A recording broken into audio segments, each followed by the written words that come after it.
Real express में आप सबका बहुत स्वागत है। मैं नदीम अहमद शेख। दोस्तों, कांग्रेस, समाजवादी पार्टी, आरजेडी और तमाम विपक्षी पार्टियों को ये लोग यानी कि भाजपा वाले चीख चीख कर परिवारवादी कहते हैं, लेकिन अब पूरी दुनिया के सामने आ गई है बीजेपी की सच्चाई। पीएम मोदी की पार्टी में है सबसे ज्यादा परिवारवाद। दोस्तों, क्रिकेट के बड़े बड़े ज्ञानी देखते रह गए, सर पीटने लगी पूरी दुनिया।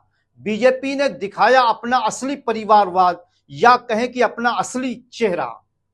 बीसीसीआई के बाद अमित शाह के बेटे बन गए क्रिकेट के सबसे बड़े बोर्ड के मालिक, या कह लें कि क्रिकेट के दुनिया के बादशाह।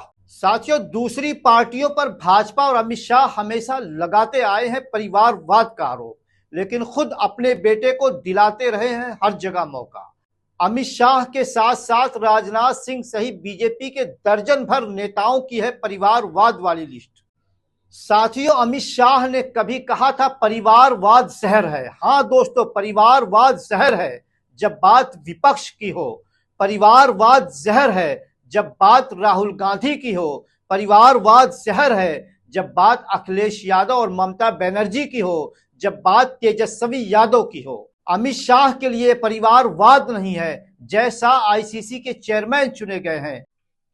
जिंदगी भर परिवारवाद का जाप अलापने वाले अमित शाह के सुपुत्र आईसीसी के सबसे बड़े पद पर काबिज हो गए हैं।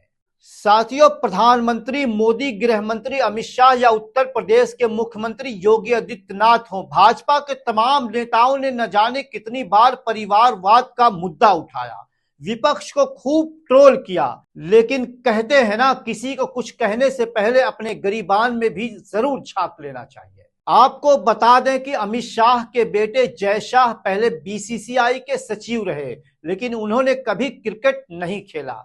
वही राजनाथ सिंह के एक बेटे पंकज सिंह विधायक हैं और एक बेटे नीरज सिंह फिक्की के चेयरमैन हैं। दोस्तों, भारतीय जनता पार्टी हाथ फैलाकर अलग अलग राज्यों में परिवारवादी पार्टियों के साथ हमेशा गठबंधन करती है।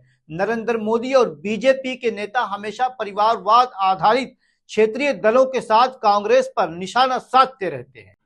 भारतीय जनता पार्टी दोनों हाथ फैलाकर अलग अलग राज्यों में परिवारवादी पार्टियों के साथ गठबंधन करती है। नरेंद्र मोदी और बीजेपी के नेता हमेशा परिवारवाद आधारित क्षेत्रीय दलों और कांग्रेस पर निशाना साधते रहते हैं। अमित शाह कहते फिरते थे कि कांग्रेस ने देश के लोकतंत्र की स्क्रिप्ट को खत्म कर दिया। अरे शाह जी, आपने कौन सा अलग तीर मार दिया? गांधी परिवार, मुलायम सिंह का परिवार, लालू यादव का परिवार सहित सभी विपक्षी नेताओं पर परिवारवाद का प्रहार करने वाले अमित शाह की कथनी और करनी में क्यों फर्क है? अब तो यही मोदी जी की सबसे बड़ी उपलब्धि है। दोस्तों, हम दो हमारे दो, गौतम अडानी दुनिया के सबसे अमीर आदमी बन गए हैं, तो वहीं जय शाह आईसीसी के अध्यक्ष। मोदी जी का जीवन अब तो सफल हो गया। अब सुकून की सांस लेकर मोदी जी संन्यास ले सकते हैं। बात देश की गरीब जनता की करे तो मोदी भक्ति में लीन अंधभक्तों के हाथों में असलहा, झंडा और नफरत के सिवा कुछ नहीं है। गरीबों को और गरीब बनाया जा रहा है, लेकिन भाजपाइयों के बेटों की तो बल्ले बल्ले है। अब मेरा सवाल है कि कब जागोगे? देश की जनता कब जागेगी? उठो देश की जनता नींद से और पहचानो अपने अधिकारों को। किसी की कठपुतली ना बनो, अंधभक्ति से निकलो और देश के भविष्य को सुनहरा बनाओ। और यही आपसे ही इस देश का भविष्य है। आप ही इस देश के असली मालिक हैं। इन नेताओं के बहकावे में ना आओ, और जब आपको बहकाने में ये नेता कामयाब हो जाते हैं तो जीत कर 5 साल तक ये अपनी कुर्सी को पक्की कर लेते हैं और आपके टैक्स के पैसे से ये मजा मारते हैं, और इनके बच्चे विदेशों में अच्छे अच्छे स्कूल में पढ़ते हैं और आपके बच्चे यहाँ झंडा ढोते हैं और नारा लगाते हैं और एक दूसरे से नफरत करते हैं। मेरी ये बात आपको कैसी लगी कमेंट करके जरूर बताइएगा, और अगर पसंद आई हो तो लाइक शेयर भी जरूर करिएगा। धन्यवाद।